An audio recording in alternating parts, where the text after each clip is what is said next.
দুর্নীতির বিরুদ্ধে কথা বলা ব্যারিস্টার সুমন সংসদে গিয়েও দুর্নীতির বিরুদ্ধে কারা কারা দুর্নীতি করে প্রমাণ সহ কথা বলছেন।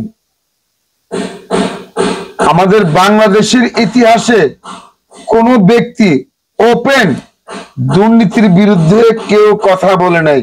একমাত্র এমপি সুমন সাহেব দুর্নীতির বিরুদ্ধে কথা বলছেন, বঙ্গবন্ধুর স্বপ্নকে এই বাংলাদেশ থেকে সোনার বাংলায় রূপান্তরিত করতে।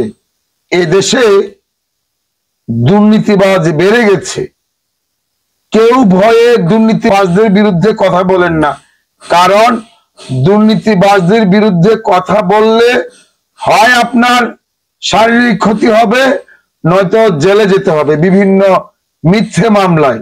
দুর্নীতিবাজদের বিরুদ্ধে ব্যারিস্টার সুমন কথা বলাতে আজকে আমি জেনেছি, শুনেছি উনি দল থেকে বহিষ্কার, সংসদ থেকেও পদত্যাগ।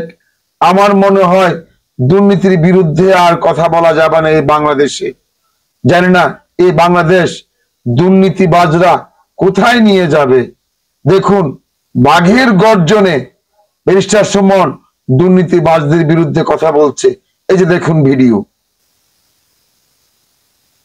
এই যে দুর্নীতির অভিযোগ, যে স্বাস্থ্যমন্ত্রী পিপিই বলতে পারে না, বলে পিপিপি, মানে হচ্ছে তার মাথায় হচ্ছে গিয়ে পার্টনারশিপ বিজনেস ছাড়া তার মাথায় কিচ্ছু নাই। সে যে পার্সোনাল প্রোটেকশন ইকুইপমেন্ট এটা পর্যন্ত তার মাথায় নাই। তার মাথায় হচ্ছে গিয়ে প্রাইভেট পাবলিক পার্টনারশিপ, মানে ব্যবসা ছাড়া তার মাথায় কিচ্ছু নাই। তাহলে দরকার হলে অন্য মন্ত্রণালয়ে তারা দিয়ে দেন। কিন্তু এরকম একটা ক্রাইসিস মোমেন্টে যে লোকটা ভালো করে হিসাবই বলতে পারে না, হিসাবে যে মন্ত্রী বারবার ভুল করে, তার কথা আমি কি বলবো। ব্যারিস্টার সুমন, আমরা যারা দুর্নীতিবাজ মুক্ত দেশ চাই, আমরা তোমার পাশে আছি, ভয় পেও না, তুমি তোমার কাজ করে যাও।